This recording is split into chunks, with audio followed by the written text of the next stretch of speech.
African universities too focused on a European or Western way of doing things? And should they adopt a more African or global perspective? Well, many students in South Africa think so. They've been calling for a free, decolonized, Afrocentric higher education system. You might remember South African campuses became hotbeds of student protests in recent months over high tuition fees, the university curriculum and the languages of instruction. The call for reform caught on beyond the borders of South Africa itself. Solidarity demonstrations popped up in New York and London. But what does a decolonized education mean, and what would it look like?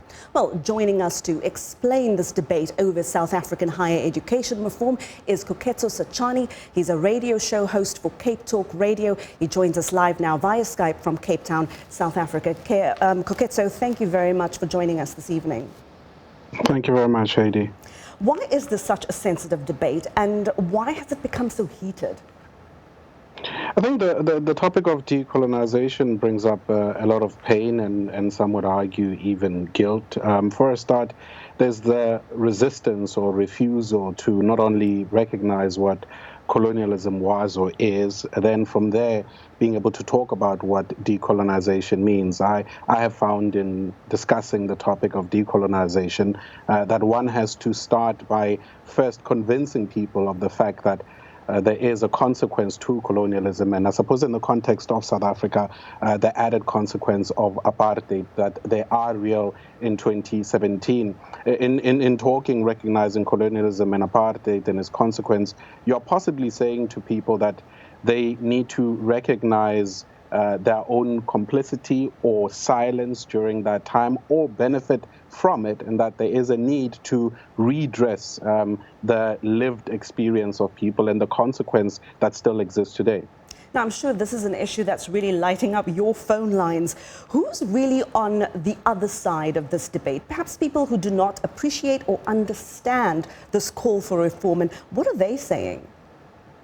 Well, the argument by those opposed to decolonization or the call for decolonization is dependent on their understanding of what the demand is. I've found in some cases a misrepresentation or even a misunderstanding of what the argument is. So, for example, at the University of Cape Town, there was the removal of the statue of Cecil John Rhodes, which really sparked what is called as the Fallist movement. And that sparked intense debate in the country, where some chose to characterize that move as an attack on white people. But if one were to be honest and look at Rhodes's legacy, he was very much an agent of white supremacy. So the discussion around decolonization has been muddied by those who choose to interpret a need to address white supremacy as an attack on white people. And that becomes very difficult when you deal with the emotional aspect of it, instead of really looking at what is at the core of what a number of students and academics are raising.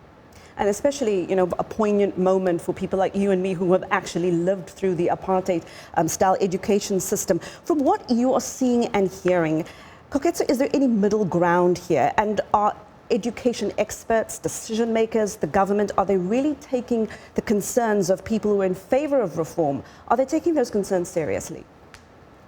Well, in some cases, people are taking it seriously. I mean, interesting development recently at the University of Cape Town was the willingness on the part of the Vice Chancellor, Dr. Max Price, to engage those students calling for change. It is a process, but Price recognizes the need to engage and create a more inclusive institution. The bizarre consequence to Max being more accommodating of black student voices was a push at least twice from some of his white academic staff members to have him removed. That highlights another issue, the lack of transformation of academic staff and how that feeds into what students raise, the fact that we continue to live and be taught within a society where white people continue to dominate, or the presence of white supremacy, if one were to point that out. But I think in terms of the middle ground, one cannot get to a middle ground up until a point where you recognize what is the issue.